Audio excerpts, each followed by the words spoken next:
ছবি এঁকে বিশ্বের শিল্পাঙ্গনে আলোড়ন তুলেছে জার্মান শিশু লরেন্ট। মাত্র 2 বছর বয়সী শিশুর আঁকা একটি ছবির দাম উঠেছে 3,47,00,000 টাকা। শিল্পীদের কাছ থেকে পেয়েছেন মিনি পিকাসো খেতাব। এমন খেতাবে গর্বিত বাবা মা। বয়স মাত্র 2 বছর। এই বয়সে আঙ্গুলের আঁকিবুকি দিয়ে শিল্প জগতে সাড়া ফেলেছে। এই বিশ্ব শিশুর নাম লরেন্ট সোয়ার্ড।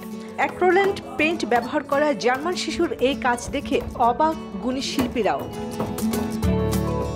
দেশে বিদেশের কয়েকটি পত্রিকায় তাকে নিয়ে ফিচার স্টোরিও করা হয়েছে। এর মধ্যে নিলামে তোলা হয়েছে খুদে শিল্পীর আঁকা ছবি।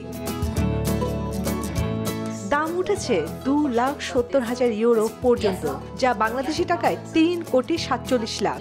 ইতিমধ্যে তাকে সবাই মিনি পিকাসো নামে ডাকে। লরেন্টে ইনস্টাগ্রামে ফলোয়ার 50,000-এরও বেশি, রয়েছে ওয়েবসাইটও। লরেন্টের কীর্তিতে স্তম্ভিত তার বাবা মা। আমি মনে করি পুরো বিষয়টি খুবই উত্তেজনাপূর্ণ। অবশ্যই আমি শতাব্দীর প্রতিভা বলতে পারি না একজন অভিভাবক হিসেবে। আমি উপভোগ করি একটি ক্যানভাসের সামনে একটি ছোট্ট শিশু অবিশ্বাস্যভাবে সুন্দর। লরেন্ট যে পেইন্টিং করে কারণ সে মজা করে। আমি মনে করি তার মনে যা আসে তাই সে করে, খুব ভালো করে। তার কাজ দেখে আমি গর্বিত। গেল এপ্রিলে মিউনিকে সবচেয়ে বড় চিত্রাঙ্কন প্রদর্শনীতে স্থান পায় লরেন্টের আঁকা চিত্রকর্ম। আগামী সেপ্টেম্বরে বিশ্ব শিশুর চিত্রকর্ম নিয়ে আয়োজিত হবে একক প্রদর্শনী। চন্দ্রা, নিউজ 24।